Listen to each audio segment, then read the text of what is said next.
List comprehensions in Python allow you to create new entire lists from existing lists in a single line. And in this tutorial, you will see all the basics you need to know about list comprehensions in Python. Also, if you want more tutorials like this, don't forget to hit that like button and smash that subscribe button.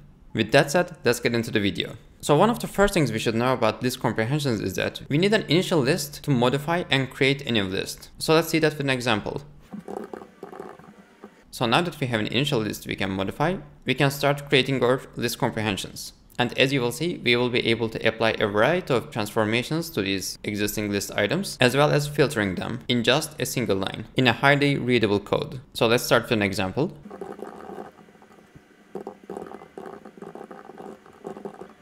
And this is an example to a list comprehension. And list comprehensions are usually loved for their simplicity and power, as you can almost read and write them like English. And if you were to read this function, we would basically read it like num times 2 or num in numbers. And this essentially gets every number in the numbers list, which is right here, and applies the transformation we write here and creates the new list. And in this case, it multiplies every number by 2 and returns the list. If you had no idea about list comprehensions, we could also achieve the same functionality using for loops or map and lambda functions. Let's also see them briefly so we can see the direct code comparison.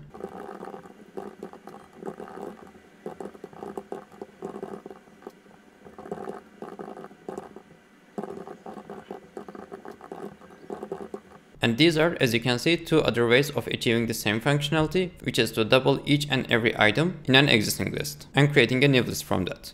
Chances are, if you just started learning Python, this would be the approach you would use. You would basically create an empty list here, then you could loop over the items with a for loop, and you would double every item before appending them to the initial empty list. And then we can print the results. And this is a perfectly valid way to achieve that as well. But chances are, after a while, you would either first learn about list comprehensions or map and lambda functions. Actually, using both map and lambda function or a list comprehension achieve the result in a single line, but most people would argue that list comprehensions are much cleaner to read and write. So even if you are coming to your code months later, chances are this would be much easier to pick up from, even if you are changing languages or frameworks. But in the end, it's a preference, and it is actually good to know different ways to achieve the same functionality. I would assume that you are more familiar with for loops and appending, but if you are not really comfortable with using map and lambda functions, I also have a tutorial on that as well, and I'll make sure to put it somewhere here. So this is a pretty basic example to a list comprehension, but we can do so much more. So let's get to those as well. For example, we can apply filters to these lists.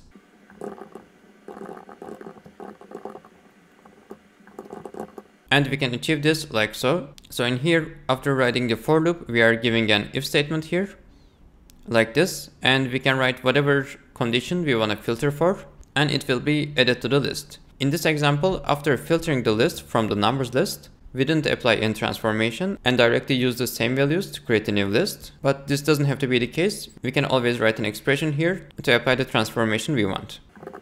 For example, we can multiply everything by 10, and each and every item after being filtered here will be multiplied by 10. But what if you want to filter for more than one conditions? Well, we can do that here as well.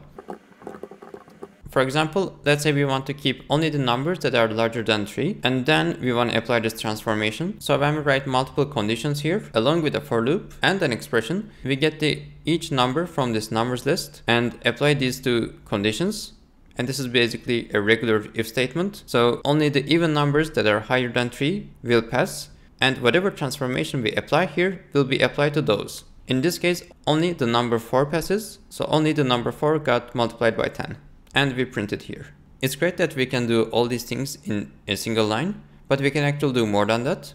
For example, just like we can have multiple conditions in an if statement, we can also have multiple for loops to loop through multiple lists, along with having more complex expressions on the left side. So let's see an example to that.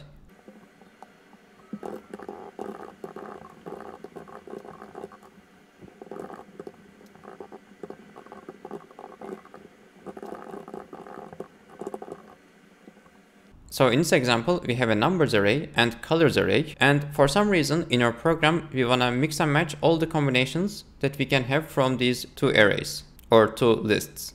And we can perfectly achieve that in a single line using list comprehensions. And the way we do it is we get each number from the numbers list and each color from the colors list, and we combine them in an F string. I'm hoping that you're familiar with F strings, but if you're not, what we're basically doing is we're getting these variable names and referring to them here, and they're basically converted into string format and concatenated. So it results in a string like this, and we print them here. And it is certainly great that we can have multiple for loops and more complex expressions here, but this actually doesn't stop us from having multiple if statements here as well. For example, after getting through these for loops, which essentially behave like two nested for loops, we can filter everything for the number being less than 3, which results in only 1 and 2 being combined with the rest of the colors. And this is essentially the structure we use in these comprehensions. We first open brackets, and inside the brackets on the left side, first thing we write is an expression, and this can be complex as we like or need. And then we have for loops. We can have a single for loop or multiple for loops, and then we can have if statements to filter out any condition. And essentially, by using this structure, we can apply a variety of transformations all within a single line. And with that said, this was it for this video. Hope you got some value out of it. If you want more tutorials like this, make sure to like this video and subscribe for more Python and AI tutorials.